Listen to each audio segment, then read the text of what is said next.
Hey guys, it's me Shane, and as you can tell, this is the last of the Christmas movie reviews, recants, I guess reminiscing over these movies, and I promised you that this will be my favorite movie. I usually do these later, but had some things come up last night. But thank you for joining me. So, did any of you guess what my favorite Christmas movie was? It is very much unironically Elf. I literally had to pick this up last week, not to watch it because it's not open.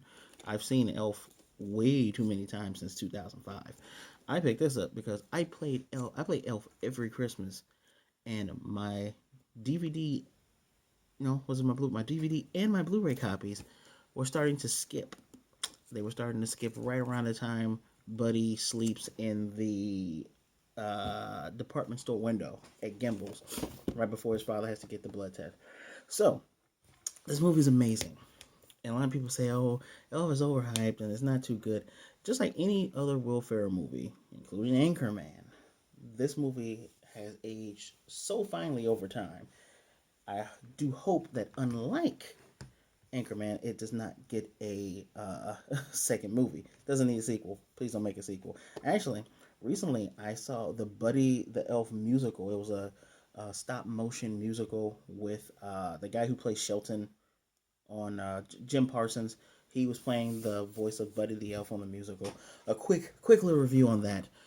It is a huge caricature of this. Things are where this movie is subtle and over the top in good times.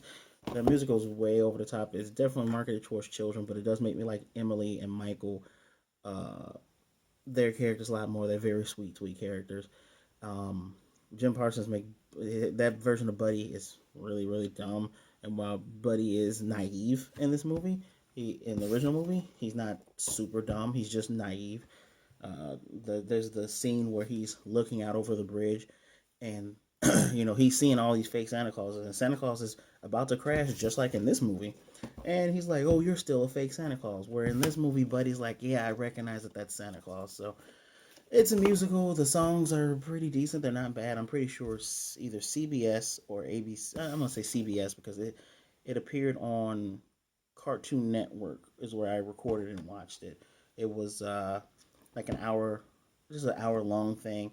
I know Turner owns TBS, so I don't know what else Turner owns. I don't know if Turner owns CBS. I know it owns Cartoon Network and TBS and TNT, but that is beside the point. The musical's okay. Out of five, I give it a 3.5. Even though I love Elf, I give it a 3.5. Great songs, but the over caricatures bring it down. It would have been a 4, but it brought it down. Anyway, we're talking about Elf, and when talking about Elf, I have to go into just everything that makes this movie amazing. Because I was given this movie by my mother in 2005, the winter of 2005. Watched it, instantly fell in love with it. Actually, originally before this, my favorite Christmas movie was Friday After Next because, well, I like Friday and I enjoyed every actor that was in that movie as well. Maybe next year I'll talk about Friday After Next. But Elf trumped it. Elf still trumps any other Christmas movie. I love Jingle Jangle. Elf still beats it because nostalgia. Just gonna be honest with you. Um, this movie was directed by Jon Favreau. Favreau. Who is Jon Favreau? If you are the uninitiated and uninformed, I got some stuff right here. Jon Favreau is he starred in Rudy from 1993, the movie Chef from 2014. Chef is actually a really good movie. I haven't watched the whole thing. I got halfway in. Fantastic movie. If you find Chef, please watch it. And he starred in a movie that he also helped write called Daredevil. You know, that really bad Daredevil with what's that really cute girl that played Elektra? I can't remember her name off the top of my head.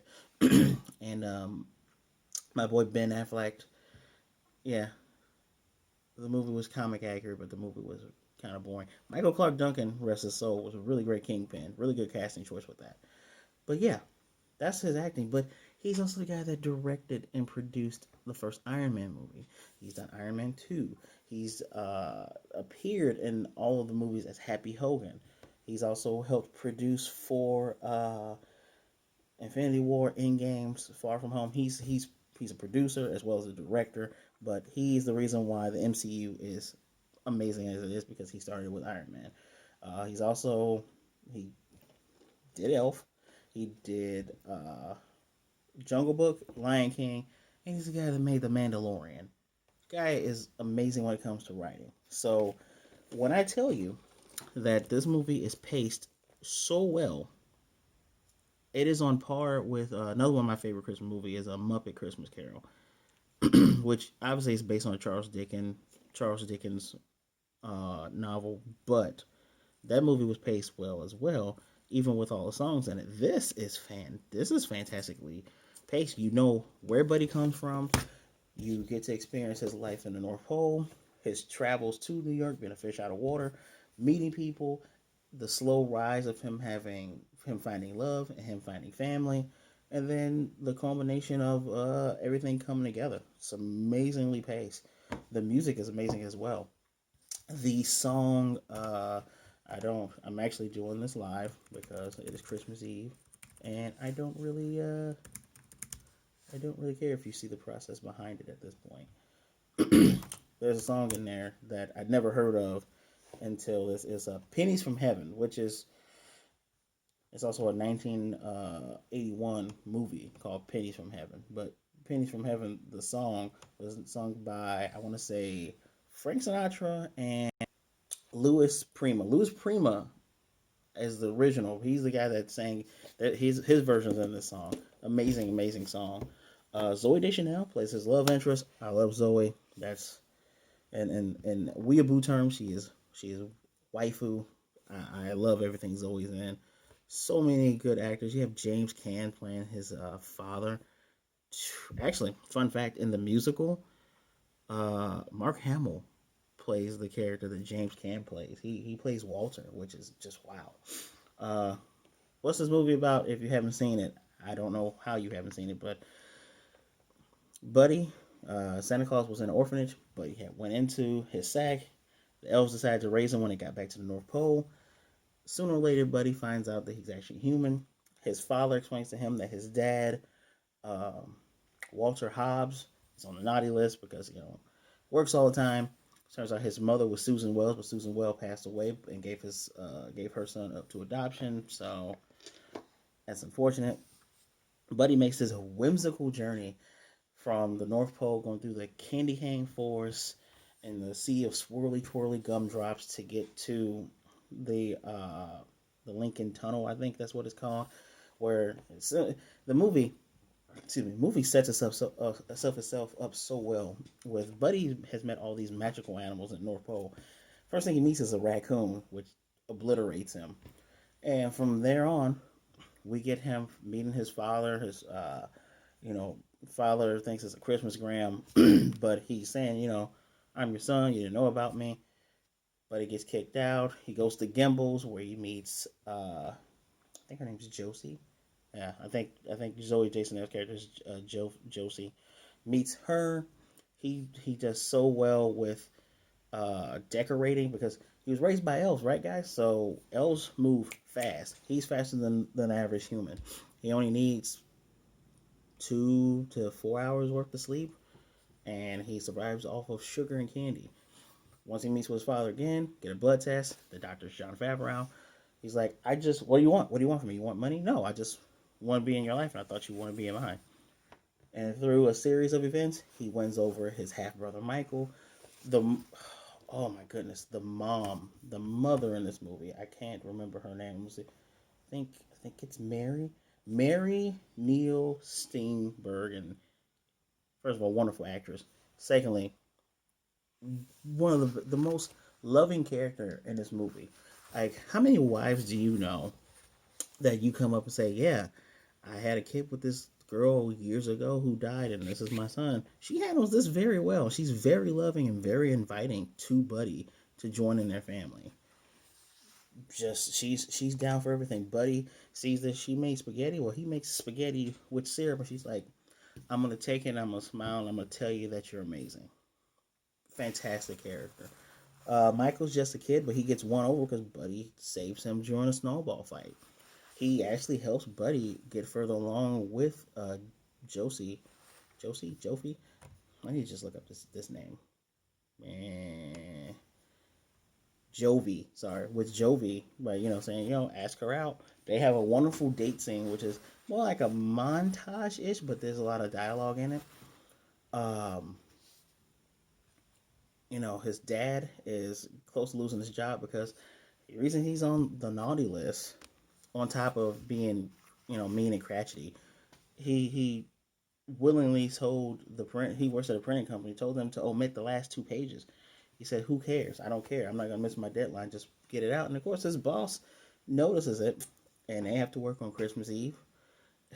And at this point, also Peter Dinklage is in this movie as a child book writer who is also a jerk who ends up kicking Will Ferrell's butt, but he ends up stealing stealing an idea from this guy to work it over with his boss when Buddy comes missing because he yells at Buddy, tells him he doesn't want him in his life. We get Buddy meeting Santa Claus again, having to help him because the overarching thing is that Christmas spirit is low. Santa's sleigh usually flies because of Christmas spirit and people being happy and believing in him. But he has to, use a type of rocket to help him get up in the air. So when Buddy sees Santa crash, he goes to help him there. When Michael comes and says, Buddy's gone, Dad, we need to do this. This is when Walter has his turnaround because this guy talks crap to his kid. Don't talk to my kid that way. Up yours. We're gonna go find Buddy. And Jovi gets involved. They finally see that Santa Claus is real and that Buddy isn't crazy and isn't having some weird mental breakdown. He was actually raised by elves, and they have to beat the Central Park Rangers, who've always been on the naughty list since the '70s, apparently.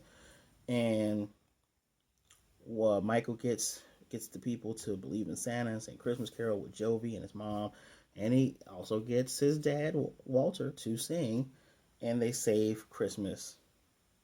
Amazing movie, amazing movie.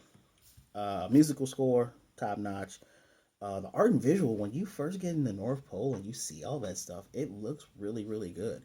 It is a great contrast to the grimy, mean, and cynical New York City. Also, sorry, Faison Love is also in this movie. So you get a lot of Bob Newhart plays Papa, his Papa Elf. So it's filled with great actors, great actresses, amazing music, amazing visuals.